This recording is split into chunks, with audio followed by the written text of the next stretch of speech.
Hello, welcome to episode 53 of the Epic Film Challenge 2, 1,001 movies you must see before you die. It is the Magnificent Ambersons from 1942, a film I had never heard about. It is, of course, the difficult second album of the legendary filmmaker Orson Welles, who had just released Citizen Kane, like the granddaddy of them all, and the year later he released this film, The Magnificent Ambersons, adapted from a novel, and I'd never heard about it.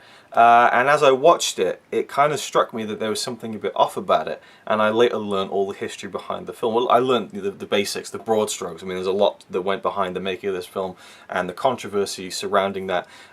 Just to kind of let you know, if you don't know, very briefly, Orson Welles, he adapted this, he wrote it, he directed it, and to me, it could have been one of the great films of all time. I'm not saying that it isn't, but the studio, RKO Pictures I believe, they came in and they took away his kind of final cut basically.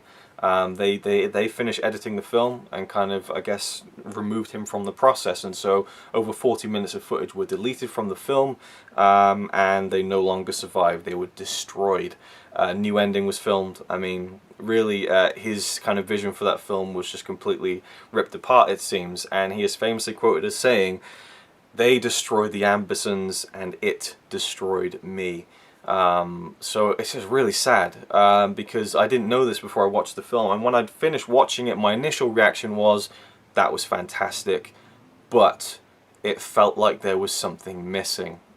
You know, I mean, I'm not saying like, oh, I'm so cool that I could tell that there was something missing. No, they just felt like there was a couple of bits where like, oh, there could have been a bit more to kind of set that up maybe, or, you know, that ending was not, it didn't feel in tone with the rest of the film. Now I know why.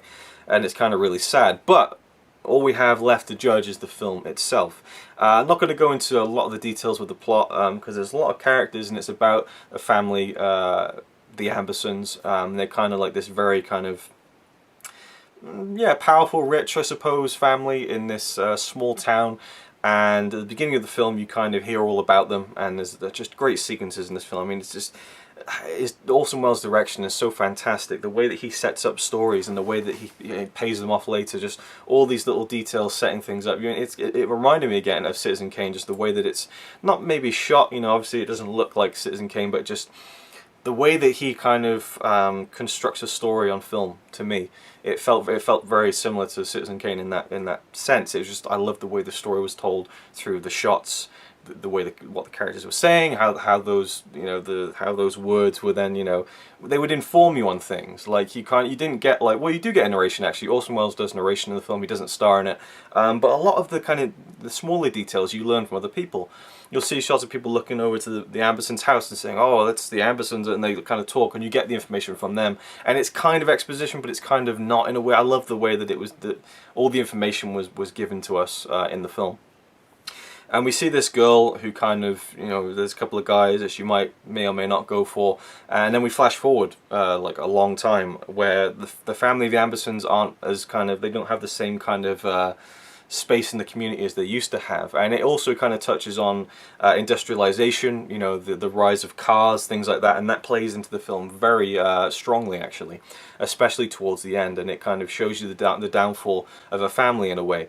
But it's mainly about the son of the girl at the beginning, who is the Amberson girl or young woman, and she has a son, and there's kind of this love triangle going on still, but you know, the son is kind of the central figure who guides the rest of the film forward. And I loved how the main character, who was the son, George, not a very likable character. You know, he was a little shit, you know, even from a young kid, and we see him become this young adult who isn't really much different from a little shit kid, you know.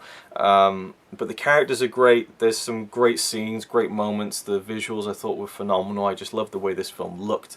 Again, loved the story, where it went. I'm not going to go into it too much. Some heartbreaking stuff in there, heart-wrenching drama. There's an amazing scene that just sticks into my head whenever I think about it now. Is a scene at a train station, and if you've seen the film, you know what I'm talking about. I mean, it's not a huge scene or anything, but just the way it looked. It's just two characters at a train station, one saying goodbye and off he goes, and just the set, or not the set, it might be a matte painting, I don't know, but it just looked phenomenal. I loved the visual style of it. It felt grand and fitting of the story of this family. And again, it's down to the characters that I really loved, and I just think it's a phenomenal film that could have been an all-time great masterpiece, but it's not quite there, unfortunately. Is it a film you must see before you die? Absolutely yes. I feel like just because it's a great film, you know, regardless of kind of how Orson Welles' edit was taken away from him, which is horrible. I hate that. I hate that the idea of that a director, and even, you know, he wrote the film as well, getting that kind of the creative freedom taken away from him, stifled, you know, pushed down, squashed, and then the studio releases the film that they want, and I kind of hate that. But and that's probably always going to play into my mind now when I watch it again, but I will watch it again because I do think it is a phenomenal film. I think it's very interesting to watch after you've seen Citizen Kane, to kind of see where, I mean, you know, had this experience with Magnificent Ambersons, had it soured Orson Welles to the point where he didn't continue to make these studio films. I don't know. I don't know the story of his career that well. I don't really know much about him, to be honest with you. But it just makes you wonder, you know, if he had just kind of, if they'd let him have his final cut on this. And again, I don't know all the details about the story on this either, but from what I understand, you know, something happened and he was not given the freedom to release the film he wanted. What if he had? I mean, even then, it still went up for an Academy Award for Best Picture. But what if it had won? You know, what if he'd had his final cut and people had loved it, and he would have made, you know, even more of these classics. You know, I mean, I love his direction and his writing. I think he's great, and I love the ending of the film, which was the credits, which is something I don't think I've ever seen before. It was like, you know, these are the actors, you know, and it would show the actors. The set design was by this person. You know, it's Orson Welles narrating the credits. You don't see the text on screen, and he'll say, you know, so and so did the production design, and you'll see like a shot of the house.